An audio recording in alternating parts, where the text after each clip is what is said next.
Not a single one of us here today has done it alone. We are each a patchwork quilt of those who have loved us, those who have believed in our futures, those who showed us empathy and kindness, or told us the truth even when it wasn't easy to hear. Those who told us we could do it when there was absolutely no proof of that. Someone read stories to you and taught you to dream and offered up some moral code of right and wrong for you to try and live by. Decide what is yours to hold and let the rest go. Oftentimes, the good things in your life are lighter anyway, so there's more room for them. One toxic relationship can outweigh so many wonderful, simple joys.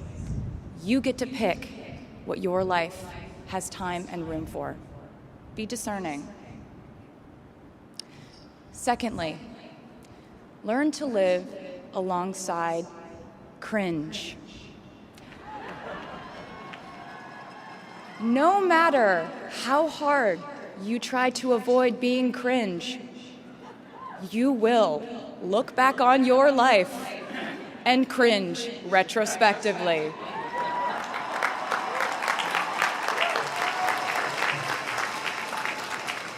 Cringe is unavoidable over a lifetime. Even the term cringe might someday be deemed cringe. I promise you, you're probably doing or wearing something right now that you will look back on later and find revolting and hilarious. You can't avoid it, so don't try to. Never be ashamed of trying. Effortlessness is a myth. The people who wanted it the least were the ones I wanted to date and be friends with in high school. The people who want it the most are the people I now hire to work for my company.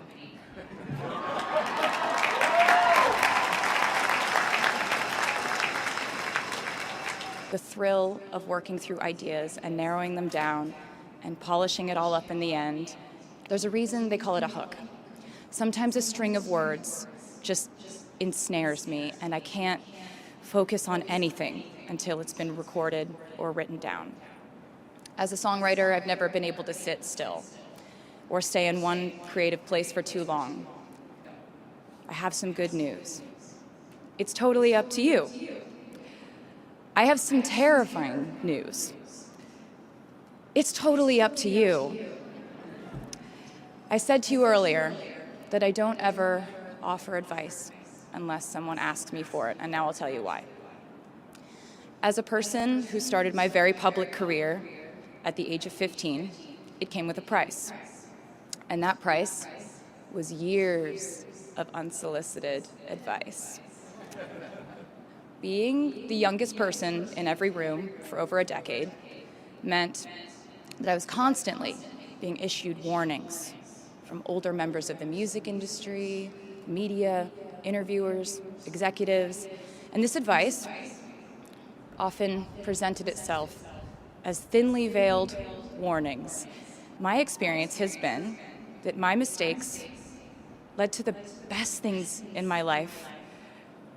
And being embarrassed when you mess up, it's part of the human experience. Getting back up, dusting yourself off, and seeing who still wants to hang out with you afterward and laugh about it, that's a gift. The times I was told no, or wasn't included, wasn't chosen, didn't win, didn't make the cut, looking back, it really feels like those moments were as important, if not more crucial, than the moments I was told yes. Having label executives in Nashville tell me that only 35-year-old housewives listen to country music, and there was no place for a 13-year-old on their roster, made me cry in the car on the way home. But then I'd post my songs on my MySpace. And yes, MySpace. And I would message with other teenagers like me who loved country music, but just didn't have anyone singing from their perspective. Being publicly humiliated over and over again at a young age was excruciatingly painful, but it forced me to devalue the ridiculous notion of minute-by-minute, ever-fluctuating social relevance and likability.